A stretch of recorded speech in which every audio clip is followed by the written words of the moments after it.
Hello YouTube friends, welcome to The Last Homely House. I'm Kate, and from this little cottage in Northumberland I like to bring you all sorts of different craft projects. Now, if you've been here a while, you might remember that I made my granddaughter Agnes a quilt for when I started it before she was born. It took me 3 years, and it was an epic hand pieced and hand quilted inch hexagon. Now at the time I just had one grandchild. I now have 3. And so of course I set the bar quite high for that quilt, and I'm now going to be making a quilt for my grandson and my new granddaughter, who is my son in London, Owen, and his wife Rita's baby. So last year I went to the Festival of Quilts with an idea in mind that I might look for the fabrics that I wanted to use for that quilt. I've already started Emil's quilt. It's the plus quilt, which I've been making a little bit at a time as I go along. The thing about hand piecing, English paper piecing, that I love is it's a fantastic, comforting thing to do of an evening when I'm sitting watching a bit of telly or listening to some music or just sitting in silence with next to the fire. I just love to have a little bit of hand stitching on the go, which means then that the projects take a long time to complete, because I'm not in a hurry to complete these. These children will grow up to be adults, and this quilt will still be lovely for them to have. So I don't need to have it finished for a certain time. So the plus quilt, that will happen when I feel like doing that. But this next quilt, I was trying to decide what patterns and shapes and fabrics I would use, and it was at the Festival of Quilts that I made the decision to make it all out of Liberty fabric. Now, Liberty Tana Lawn is my absolute favourite fabric to work with. It's beautiful, and this is a special quilt, so it felt to me like it would be good to get some of that fabric while I was at the festival and start to make this hand-piece quilt. Now, I already have a lot of Liberty. I bought some more Liberty when I was at the festival, but what I want to do today is bring all of that downstairs. It's all upstairs in my workroom, my other workroom, my second workroom, and I'd like to bring it downstairs here and get it out and have a look at what I'm going to do with these hand-pieced pieces. So that's what I'm going to do now.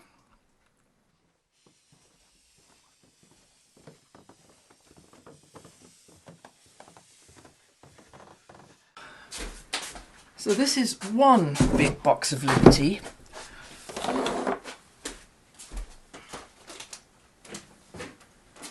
And this one has the fabric that I bought when I went to the festival with this project in mind, but it also has some other Liberty in here as well. So I'll just put those to one side, and it has all of this in here too. So I do have a lot of beautiful Liberty, and the project that I want to make is one that I've never made before, which is nice. It's I'll show you the templates in a moment. I also got those from the festival too. I've got so many lovely Liberty designs. I'm wondering which ones will work best in this. There's only a tiny bit of that one. That one's beautiful though, isn't it? I've got that already. So many. I wonder if that one would make it in. I think the design of that one's a bit too big. I'm not sure about using that one. I think these little all over designs look best. That one's beautiful. I'll take that one out. Now, I have made a start on this quilt just by making a few exploratory blocks, and it's the 60-degree diamond I'm using, and I bought the paper templates at the festival as well. And what I'm going to do then is make, and I have a few that I've already put together, I'm going to make these 6-pointed stars. Now, I haven't decided how I'm going to lay it out. They're very satisfying to make. I really enjoy them. And so I haven't quite decided on the layout, and I've got about half a dozen in here. The fabrics are beautiful, and the way they fit together, I'm going to put them up on the board, the ones I've got. And the way these fit together is I need another one of these diamond shapes in the middle to make them all fit together. So I'm going to show you how I make these, but for now, why don't we pin a few onto the board and see what they look like. So the ones that I've made then, I'm just going to pop them up on my design board. And what I mean by my design board is this big space here, which is 2 sheets of polystyrene with a furry fabric on top, and they kind of grip without a pin, but I like to put a pin in as well, just so that I can step back and have a look at them. Now, when I pin these together like that, it makes a gap here where I need another triangle. So let's say this one. Whoops-a-daisy. So I need another triangle in there to make this work. I haven't decided yet how I'm going to do that. Let's just put some of these up. I like how they come together. What about that one now? A little bit, there we are. It fits like that. So that we've got these shapes here that I need to then think about how to do those. Oh yeah, I like the way this looks. So I've made these few. I'm not sure what to put in here. It would be nice if that was all the same fabric, wouldn't it? Yeah, I think that might be a nice base for it if I chose all the same fabric. Let's put that one down here. Okay, so that's my first attempt at pinning those up. They look nice, don't they? Yeah, I like how they look. Now, I don't know how big I'm going to make this quilt, but the lovely thing about English paper piecing is you can just keep going till you've got the thing the size you want it to be. I'm happy with that.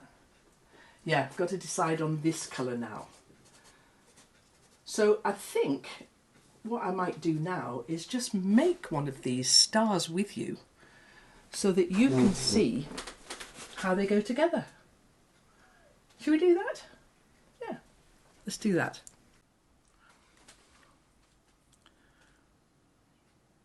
So when I'm doing English paper piecing, I like to thread baste, and that's because that's the way I was taught to do it. Glue basting, if that's what you're familiar with doing or that's what you've heard of and you want to try it, fine.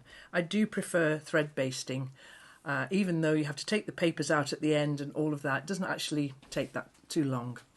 Okay, so I have my shape here and I have my lovely piece of Liberty already cut. So the template means that the fabric will be the shape you need for it to tessellate with all the other shapes. I'm using just an ordinary cotton here, nothing special, and I try to use a contrasting colour so that I can see it really easily when I take the stitches out at the end. And often people ask me when I take the papers out, and that's a matter of personal preference. I like to keep the papers in until the end because I think it gives the piece structure, and it means that the seams don't pull against one another in the places where you've taken the papers out. It's a total matter of personal preference. You don't have to do that. Because another thing, if you're making a really large piece like I'm going to, you can reuse these papers more than once if you're careful about how you stitch them. And so if you're making a huge thing, it means you won't have to buy quite so many or cut so many templates.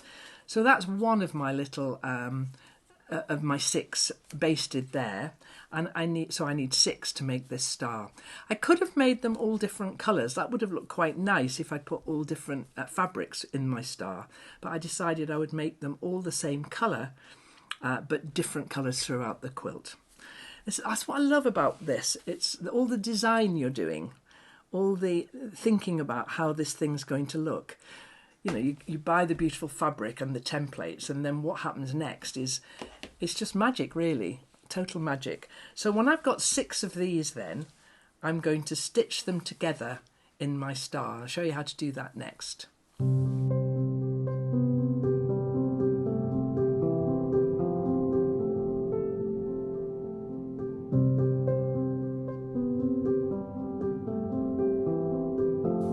There's one basted, and I've basted 6 of these now. And when I put these together in the star shape, the basting thread I use is just some cheap thread, but I'm going to sew them together with Aurifil 50 weight. And the colour I use for all my hand sewing and machine sewing is a sort of disappearing grey. And this cotton is just strong, it's lovely to use, and it means that your piece will have a lot of lovely long life. So I'm going to charge up my needle with that, about that long. And the way that I've been sewing these together, I've done a few now, I'm stitching one side of the star, so 3 of them together, and then the other side of the star, and then I sew those 2 halves together. So I've got a knot in the end there, and my stitches are really close together. So the thing that I'm trying to avoid is seeing my stitches on the front of the piece. And so I'm feeling for where that paper is, and I'm trying really hard not to pierce the paper. It's not the end of the world if you make a hole in the paper. And sometimes when you take them out, they do look a little bit perforated. But if you try really hard just to get the fold where the paper, where the fabric meets the paper, and put your stitch through there and quite close together. And also with this thread, I pull it quite tightly so that it beds into the fabric. And that's the beauty of this great cotton. It just is strong enough for me to do that. So you're going to have these little folds here, and I just hold them out of the way with my thumb so that I can see a clear run for this little bit of stitching that I'm doing. And this is the part I like, because I can sit of an evening. I've got a little light behind me so I can see what I'm doing. And I can just happily stitch 2 bits of fabric together. It's lovely. Now, I'm trying then not to have my stitches visible on the front, but the other thing that I try to do when I'm English paper piecing is not have a hole where 2 pieces meet.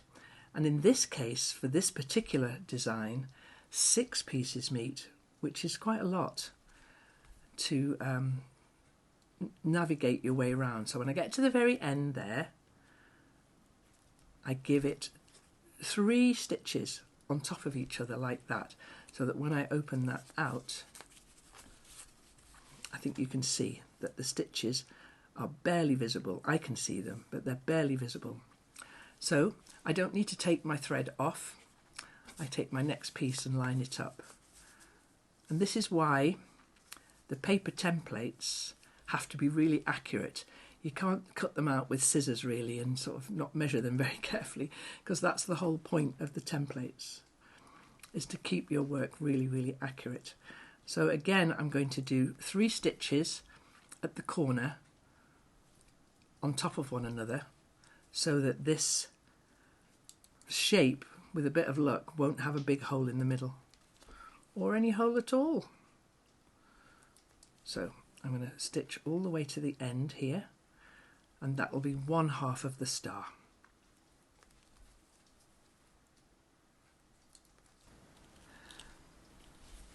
And so when you get to the end then, whoops-a-daisy, once again I'm going to do 3 over stitches at this end here, because although that might be the end of this half of the star, at some point it's going to be attached to something else. And the way that I like to tie off is I just wrap my thread round 3 times, pull it through and snip it off, and then what we've got now then is 1/2 of my star. And if we look at the stitches and we look at the alignment, it's pretty accurate. That's what I love about English paper piecing. So I'll make the other half of the star now, and I'll get back to you and show you how I join those together.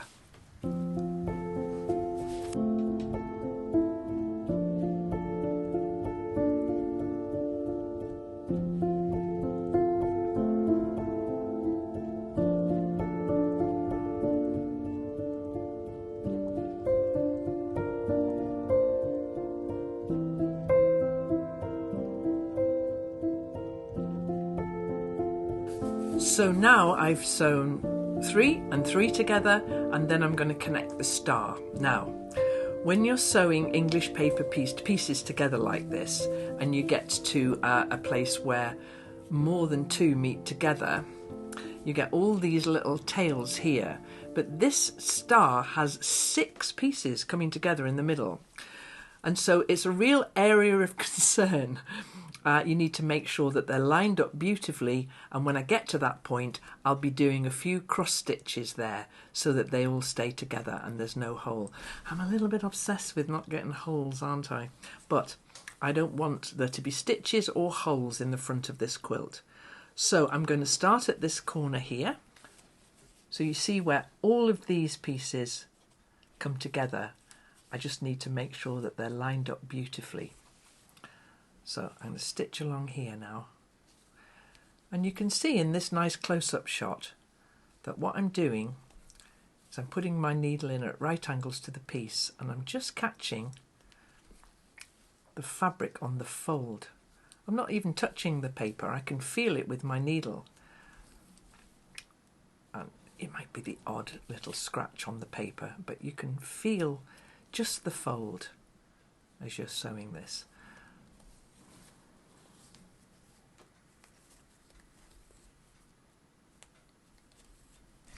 So I'm at the join now where all 6 bits all fit together. And I'm just going to be very mindful of holding these out of the way and stitching carefully over this part here,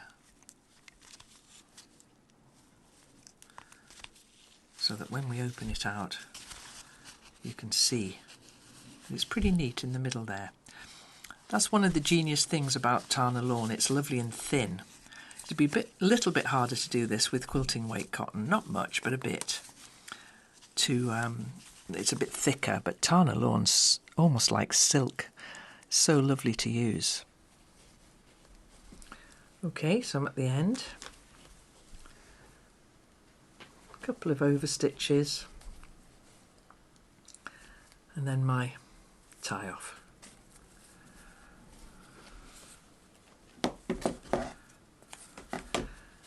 And there is another lovely star. Now, well, Anna and I struggle enormously with the lighting for these videos. This lovely workroom that I work in faces south, and so of course the sun streams in all day long, which is really lovely when I'm working here on my own, but not when I'm trying to film.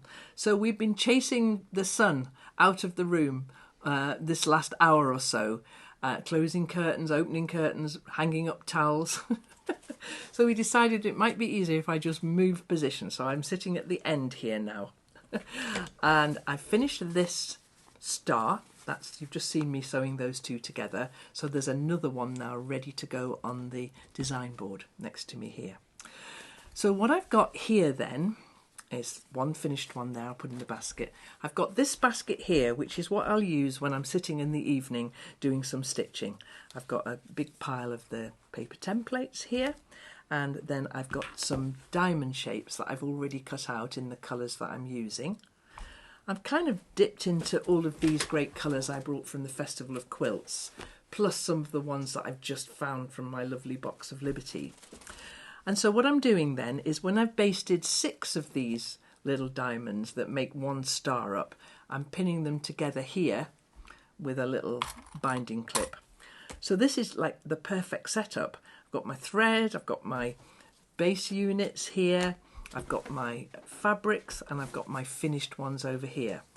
Now when I've got a load of these finished and up on the board in the colours that I like, I'm going to have to decide what to do for this joining on one here. And I've been thinking about it. It'll be Liberty Tana Lawn, of course, I've been thinking about what colour to do here. First of all, I had an idea that maybe it could be a very pale, white of cream colour, very pale cream colour. But when I thought about that, I didn't like that one very much. So I'm going to try using the same pattern of Liberty. When that arrives, I've had to order it. When that arrives, I will show you what that looks like. So what have I got in here then? Let's sew this one together. This one's beautiful. Look at this. This is really, really pretty. That's the thing about Liberty though. I mean, the designs are just so beautiful and all designed to work together with each other, which I really love. So you can't really go wrong, although I've kind of thought that I'm not sure I'm going to take this quilt too dark. So I made this star already. It might be a little bit on the dark side. I might keep this kind of more pinks and pastels. I think that might look quite nice for a little girl. So some of these I may not make into stars, but this one I definitely will. So let's have a go at that one now, shall we? I'm just going to set it out here and stitch this one together. It doesn't take too long. Now, this is the perfect job to be doing at this time of year. Late winter. I'm not even going to call it early spring. It's really still dark quite early here in the north of England, and the bulbs haven't really started to pop up in the garden yet.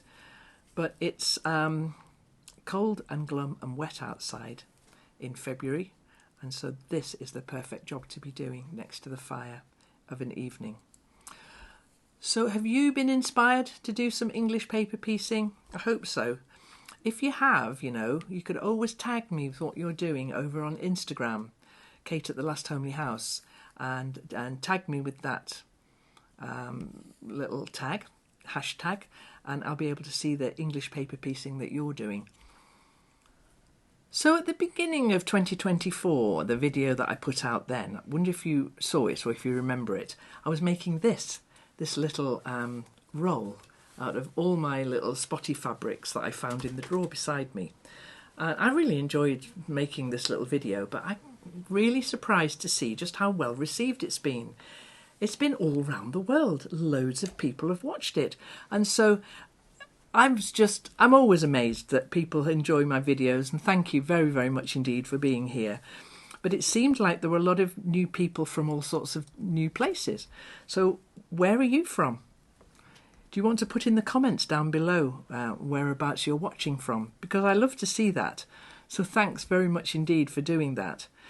Why did that video get so many views? I've got an idea that somebody might have talked about it in another video, or on, I think there's a Facebook group that maybe featured it. I have a Facebook group that is run by lovely admins who will warmly welcome you.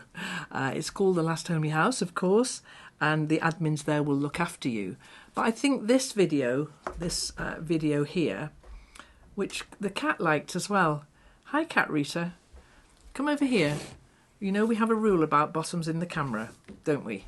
So come on, if you're coming, come on. This is Cat Rita, for those of you who don't know her. No bottoms in the camera, good girl. And she's a very, very shy cat, and you almost never see her. But she's obviously decided that this is a good moment to come and do a little cameo. She's purring. She's very beautiful, isn't she? She's very shy. So if she knew that all of you people on the lime green sofa were watching her, she'd go and hide underneath the sofa. Wouldn't you? She's very beautiful.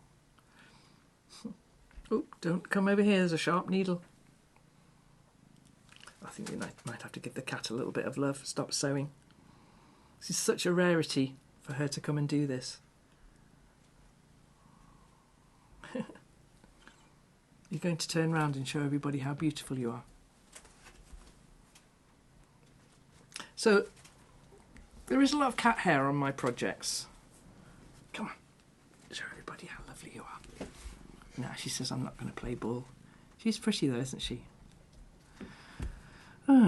So, well, Cat Rita and I would like to thank you very much indeed for watching. Never work with children and animals. She's pushing the light over now. Don't do that, Rita. Please don't do that. She's just, she's just turned it round now. Yeah, if you could see the behind the scenes of what we're doing here. Come here, Rita. Come on. Good girl. Come on. So I can't sew now, can I? You little time waster. But what a good reason to stop sewing. So thank you so much for watching. Give us a thumbs up if you like the cat. Let me know where you're from in the comments below. And I will see you. I won't drop the ball on this project, but it won't be a quick finish. You know, Agnes's quilt took me 3 years to finish. So this quilt could take as long because I want to make a really beautiful job of it. But I also want to enjoy it. I think that's the thing about all the different projects I have on the go. If I was going to do something from start to finish, and I know I drive some people crazy by the number of projects I have on the go, but I like to be interested in a lot of different things, pick a different thing up and do that until I get a bit fed up with it and start something else. So this project will get finished, I promise.